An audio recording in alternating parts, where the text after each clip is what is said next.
So I thought it was time to share my testimony. Yeah, right now I'm currently driving.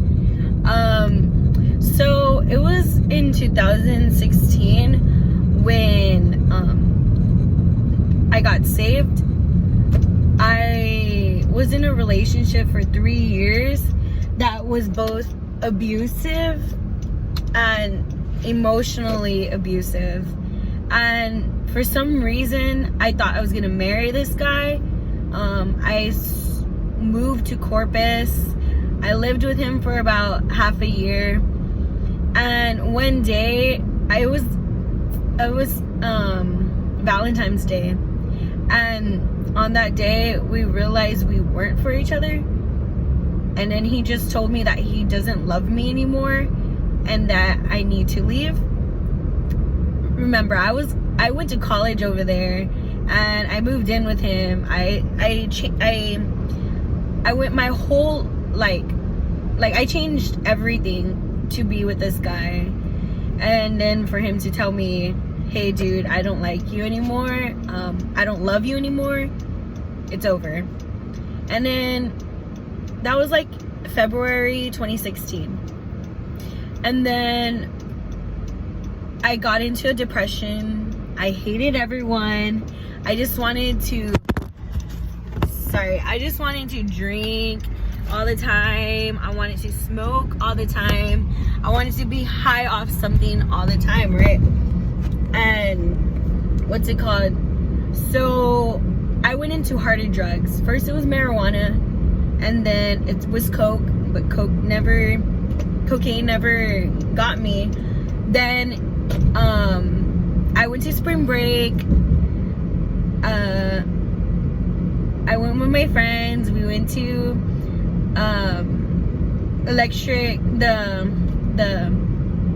the techno one, EDC, I don't know what it's called. And then I came back, and then it was May 2016, and I remember it was one day before my birthday. I was with my sister, my friends. It was like 5 in the morning, and I was telling them about how I wanted to be an engineer and how I wanted to do all these things with my life. And then I was like, for some reason at that moment, I like woke up. For 3 days I was doing crystal meth right before being saved. It's because no drug was working anymore. I wasn't getting high. So then I was like, fine, I'll try crystal meth. So then I tried crystal meth. I fell in love with that drug. It was getting me high. It was getting me where I needed to be. And then on the 3rd day of trying crystal meth, sorry, it keeps falling. The 3rd day I tried crystal meth, it stopped working again.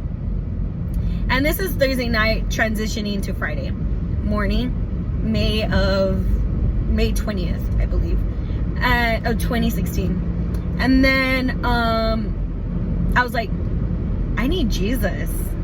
I look at my friend, I look at my sister, and I'm like, you guys are not helping me, you know?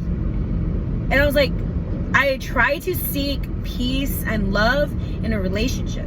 I try to seek peace and love with friends. I try to find things that satisfy me in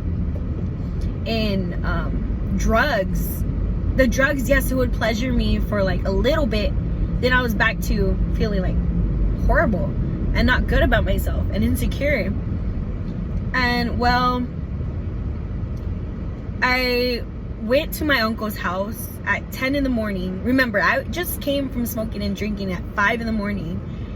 Yeah, I was a what's it called? A pothead. I was always smoking the bong, smoking the blunts. Yeah, I was always high off something. And then it was Friday. It was 10 in the morning.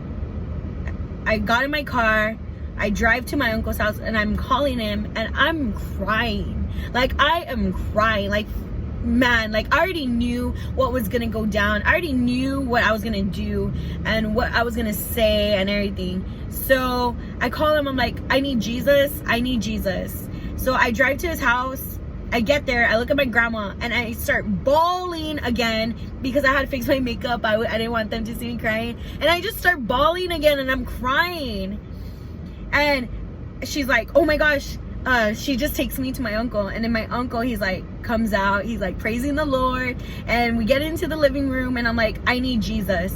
And then he's like, okay, what is it that you need, or what happened? I'm like, I need Jesus. I need him now. And so I start praying the sinner's prayer. I start repenting of all my sins, and I'm there. And in a moment, I felt Holy Spirit just go inside my body. Like, I saw him waiting for the right words to say, and then he just enters my body. It was amazing. Like the Lord is great and he is faithful. Because I remember when I was in that toxic relationship, I was praying one day, I was in the shower and I was on my knees and I was crying. I was like, Lord, like I for some reason I knew that the Lord was there, but I was like, when can I be a Christian girl? When can I just go to church and drive there and just honor you and serve you? When can I be that girl? Well, 2 years later, the Lord answered that prayer. That little girl that was crying and saying, I don't want to be in this relationship. I don't want to be in this toxic relationship that leads me just to drugs and alcohol. Like, no. I'm so happy that I made the choice to follow God. He is great. He is merciful. He is loving. I do not regret that decision at all. He is the best, and I am so devoted to him now. Like, if you have an encounter with the Lord, run with it, because he has great plans for you. He knows what you need and when you need it. He created you. He made you in his own image.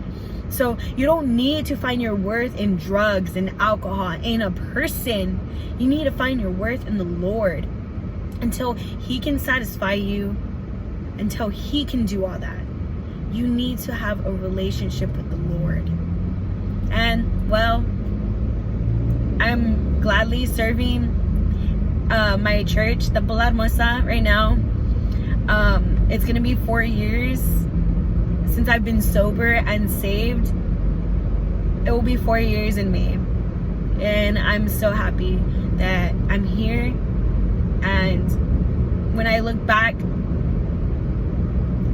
I'm grateful and happy that the Lord saved me, and that he gave me this chance and this opportunity to serve him and to honor him and just to be with him. So, yep, there it is.